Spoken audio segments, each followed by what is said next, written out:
যে দলের বিরুদ্ধে কট্টর হিন্দুত্ববাদের ধুয়ো তোলে দেশের অন্য রাজনৈতিক দলগুলি, এবার সেই দলেরই এক সাংসদের মোক্ষম চালে মাত তারা। সোমবার রাজ্যসভায় চর্চায় বাংলাদেশের নির্বাসিত সাহিত্যিক তাসলিমা নাসরিন। আর সেই চর্চা করলেন কে? বিজেপি সাংসদ শ্রমিক Bhattacharya.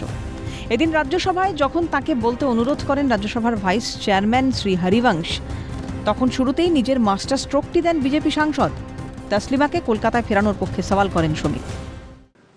Taslima Ratni wrote a novel, namely Lajja, The Shame, about the unspeakable atrocities against the Hindu minorities in Bangladesh. The rape, the murder, to elope someone, conversion, everything. And situation compelled her to leave Bangladesh in the year of 2004. Got shelter in Kolkata, and thereafter an unfortunate incident happened which has been orchestrated by a then Congress leader. Congress expelled that person, but also most unfortunate thing is that after that expulsion, the Trinamool Congress, they have accepted this person and then sent that person to the parliament of this country. ছিলেন চিকিৎসক। 1970-এর দশক থেকেই লেখালেখি শুরু। তাসলিমা নাসরিনের কলমে উঠে আসত মুসলিম সমাজে মেয়েদের যন্ত্রণা আর পুরুষদের শোষণের কথা। তখন থেকেই তিনি বিতর্কের কেন্দ্রবিন্দুতে। এরপরই আসে 1993 সাল। সেই বছরই প্রকাশিত হয় তাসলিমার অন্যতম বিতর্কিত বই লজ্জা। বাবরি মসজিদ ধ্বংসের পর বাংলাদেশে হিন্দু মহিলাদের ওপর মুসলিম পুরুষদের অত্যাচার, ধর্ষণ, ধর্মান্তকরণ, অপহরণ, শোষণ নিয়ে লেখা ওই উপন্যাসটি ভারতীয় উপমহাদেশের মানুষদের উৎসর্গ করেছিলেন তাসলিমা। মাত্র 6 মাসেই বইটির প্রায় 50,000 কপি হুহু করে বিক্রি হয়েছিল। আর সেই সঙ্গেই সাহিত্যিকের ওপর নেমে এসেছিল মৌলবাদীদের ফতোয়ার খাড়া। ইসলামের অবমাননা করেছেন তাসলিমা, ফতোয়া জারি করে বাংলাদেশি মৌলবাদীরা। ততদিনে ছেড়ে দিয়েছেন সরকারি চিকিৎসকের চাকরি। 1994-এ কলকাতার একটি দৈনিকে দেওয়া তাসলিমার সাক্ষাৎকার পুরোপুরি খেপিয়ে তোলে মৌলবাদীদের। তারা তাসলিমার মৃত্যুদণ্ড দাবি করে। বাংলাদেশ জুড়ে বিক্ষোভ শুরু হয়।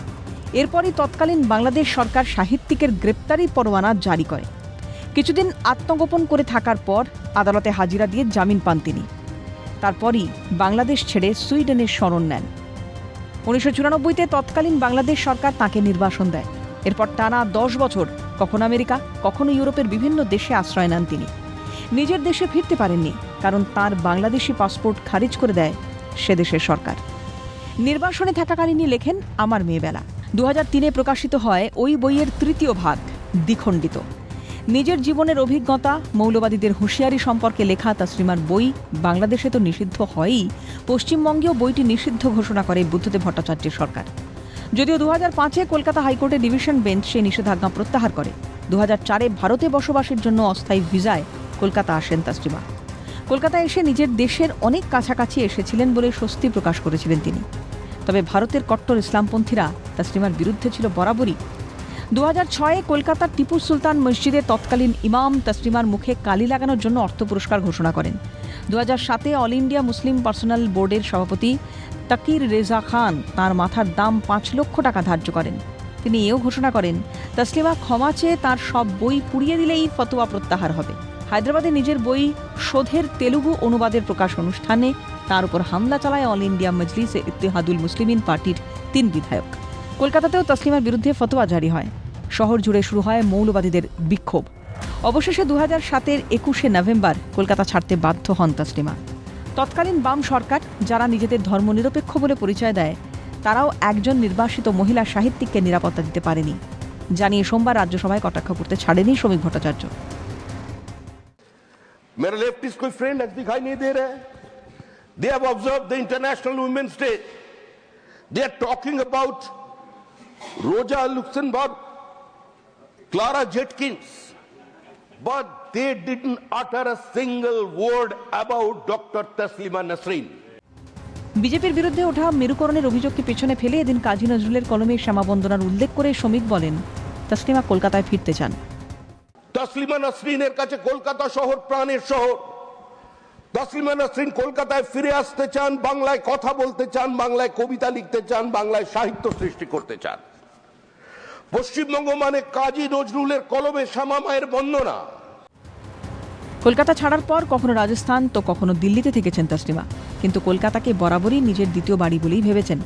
তাই সিএনকে ফোনে একান্ত সাক্ষাৎকারে তাসলিমা বিজেপি সাংসদকে শুধু ধন্যবাদই জানাননি, বলেন বাংলায় তিনি থাকতে চেয়েছিলেন অথচ পারেননি। আমি খুবই কৃতজ্ঞ।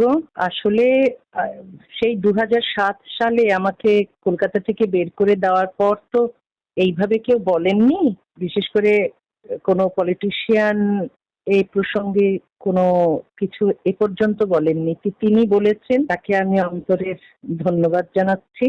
আর যদি কলকাতায় ফেরা সম্ভব হয়, একজন বাঙালি লেখকের কাছে যে নির্বাসিত, যার কোনো ঘর নেই, যার পায়ের তলায় মাটি নেই, তার জন্য এর চেয়ে বড় সুখবর তো আর কিছু নয়। বাংলাকে ভালোবেসে বাংলায় থাকতে চেয়েছিলাম, একজন বাঙালি লেখকের বাংলায় ঠাঁই হয় না, এর চেয়ে বড় দুঃখ আর কি হতে পারে। তাসলিমা ধর্মমতে মুসলিম হলেও তার কলম বরাবরই খোঁচা দিয়ে এসেছে ইসলামী মৌলবাদকে। তাহলে কি বিজেপি এদিন বুঝিয়ে দিল ধর্মীয় মেরুকরণ নয়, যে কোনো ধরনের কট্টর মৌলবাদের বিপক্ষে তারা? বিজেপির এই চালের জবাব কিভাবে এখন দেবে বিরোধীরা, সেদিকেই তাকিয়ে কূটনৈতিক মহল। ইন্দ্রাণী দাশগুপ্ত এবং প্রীতিশ বন্দ্যোপাধ্যায়ের রিপোর্ট, ক্যালকাটা নিউজ।